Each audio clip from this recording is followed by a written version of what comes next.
Hi guys, welcome back to simply magical. ఈరోజు మన ఛానల్లో చింత చిగురు చేపలతో గ్రేవీ కర్రీ ఎలా చేయాలో చూపిస్తున్నాను. ఈ రెసిపీ చాలా టేస్టీగా ఉంటుంది, చాలా ఈజీగా కూడా చేసుకోవచ్చు.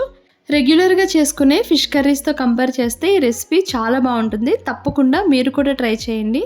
సో రెసిపీలోకి వెళ్ళిపోదామా. ముందుగా ఇక్కడ నేను శీలావతి చేపల్ని శుభ్రంగా వాష్ చేసుకొని ఉప్పు, పసుపు, కారం వేసుకొని మ్యారినేట్ చేసుకున్నాను.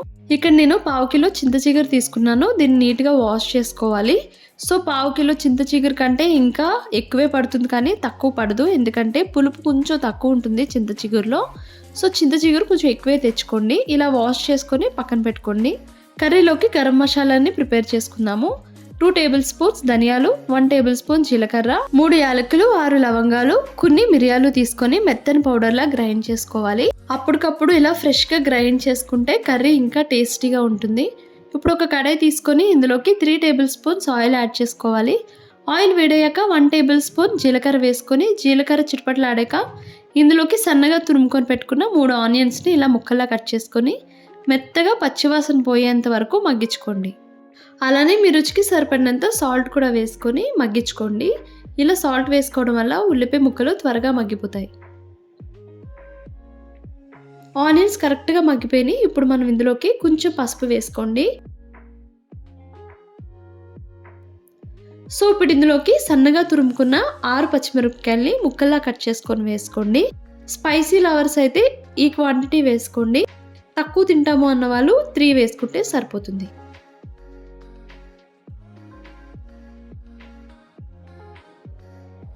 ఇప్పుడు ఇందులోకి 2.5 టేబుల్ స్పూన్స్ జింజర్ గార్లిక్ పేస్ట్ని యాడ్ చేసుకోండి. అల్లం వెల్లుల్లి పేస్ట్ ఎప్పుడు ఫ్రై చేసుకున్నా సరే పచ్చివాసన పోయేంత వరకు నూనెలో వేపుకోవాలి. అప్పుడే మనకి కర్రీకి మంచి టేస్ట్ వస్తుంది.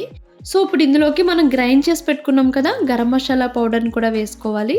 మీ టేస్ట్కి సరిపడినంత కారం కూడా వేసుకొని మసాలాలన్నీ ఆయిల్లో ఫ్రై చేసుకోవాలి. ఇలా ఫ్రై చేసుకుంటే కర్రీకి టేస్ట్ బాగుంటుంది.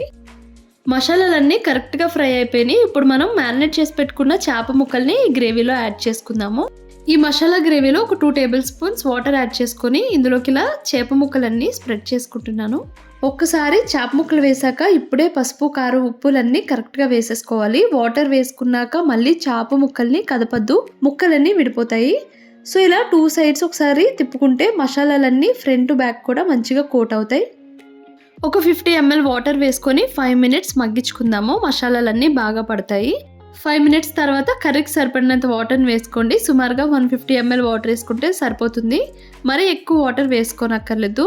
చేపలలో వాటర్ వేసుకున్నాక మళ్ళీ గరిటె పెట్టి తిప్పద్దు, ముక్కలు విడిపోతాయి. అందుకని ఇలా కడాయితో ఇలా కదుపుకుంటూ తిప్పుకోవాలి. కర్రీ ఆల్మోస్ట్ కుక్ అయిపోయినట్టే. ఇంకొంచెం వాటర్ ఉంది కదా, ఈ వాటర్లో చింత చిగురు కరెక్ట్గా ఉడికిపోతుంది. ఒక 10 మినిట్స్లో స్టవ్ ఆఫ్ చేస్తాము అన్నప్పుడు చింత చిగురు యాడ్ చేసుకుంటే సరిపోతుంది. సో చింత చిగురు వేసాక అస్సలు కలపొద్దు, ఎందుకంటే ఆల్రెడీ చేప ముక్కలు కుక్ అయిపోయినాయి కాబట్టి స్మూత్గా అయిపోయి ఉంటాయి. ఈ టైంలో గరిటె పెట్టామంటే మెత్తగా విడిపోతాయి. సో ఈ రెసిపీలో చాలామంది చేసే తప్పిదే, చింత చిగురు వేసాక కలపడానికి ట్రై చేస్తారు. మొత్తం చేప ముక్కలన్నీ నుజ్జు నుజ్జు అయిపోతాయి. చింత చిగురు స్టీమ్తో వాటర్తో కరెక్ట్గా కుక్ అయిపోద్ది. సైడ్స్ ఇలా లైట్గా ఇలా గ్యాప్స్ తీసుకుంటూ కలుపుకుంటే సరిపోతుంది. వాటర్ సరిపోకపోతే ఇంకొంచెం ఈ స్టేజ్లో యాడ్ చేసుకొని కుక్ చేసుకోవచ్చు. సో మనకి వాటర్ అంతా దగ్గరికి అయిపోయి ఆయిల్ తేలేంత వరకు కుక్ చేసుకోవాలి.